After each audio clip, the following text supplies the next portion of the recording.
I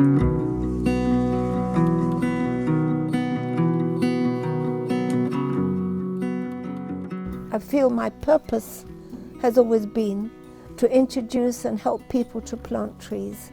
So taking over a piece of barren land like this and planting trees and making it work, I could maybe pass on that knowledge or that feeling with nature to a lot more people. There's a message from the windowsill where you sit there and you're sitting still, and green grows up the vine and flowers take their time. There's a message and it's coming through the coming of the morning too. You can hear it in the whispering of the bird song, sing, be still. So we came here and we had a look around, and it was totally bare. There was nothing here at all. It was just overgrazed Maasai land. The first thing we had to do here was to plant trees around the boundaries to get a microclimate. The microclimate helps to stop the heavy wind, and it also gives light shade or shade that's needed. With all the trees that we planted and everything, we don't get that heavy wind, we don't get all the dust, we don't get all that. It's much calmer, it's much more peaceful. All these trees in here are indigenous. One of my favorite trees, Melia excelsa, Mvuli, it's a wonderful, wonderful timber tree. We need to see a lot more planted here in this country. These acacias here, these Acacia polycantha, they were only planted about 6 years ago. And what we did when we moved here, we got friends to come and plant trees. Instead of them signing a guest book, they planted a tree. I think I'm very lucky in that I've always lived in a natural environment and have also always tried to encourage the natural way of living by planting trees. I learn a lot from nature. Like at the moment, I have a spider that's been here now for nearly 2 months, and just watching her, seeing her web, seeing the sacks that where she's laid her eggs, waiting for the baby spiders to come out. To me, that's all very much part of my life. It's much better to plant 10 trees properly and have them grow than 1,000 trees and have them all die. The best way to plant is we dig a hole 1 meter by 1 meter, and we take out the soil, and then we mix the soil with compost and we return it to the hole level. Now that soil is soft, so now when you plant your seedling there, the roots can grow very quickly because they can spread through the soil and they've got all those nutrients. And also when it rains, the rainwater will go right down to the roots because the soil is soft, and also take oxygen down, and then we mulch.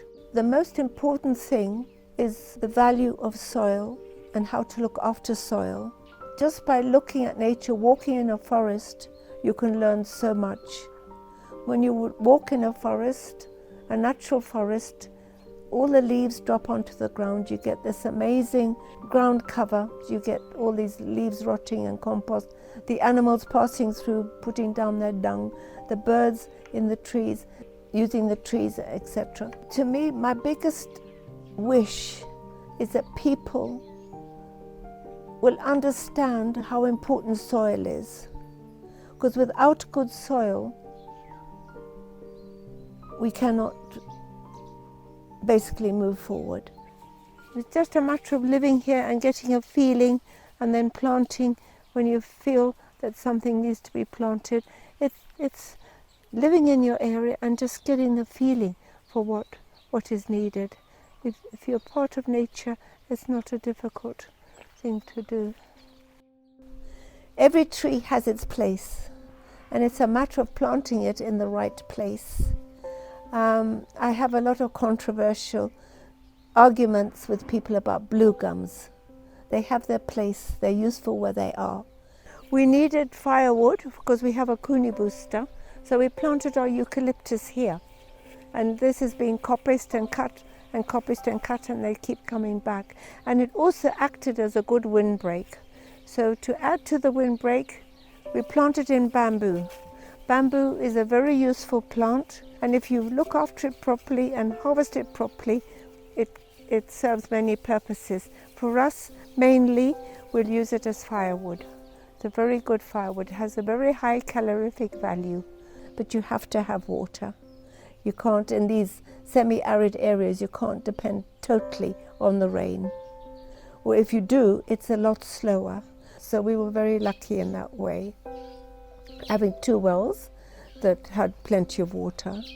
We needed to catch as much rainwater as possible.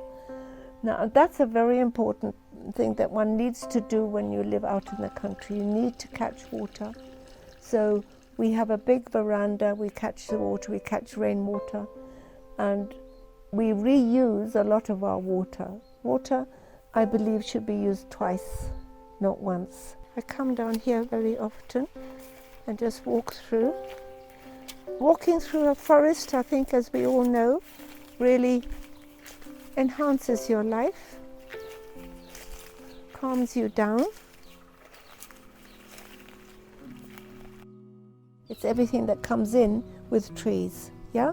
Because trees are the homes for a lot of birds. They provide shade, they provide shelter, they provide food. You can come out from the hot sun, come in here, and it's beautifully cool, and you totally relax. Then you just hear all the birds and the wind, a very gentle breeze blowing through. It just calms you. It's a wonderful part of nature.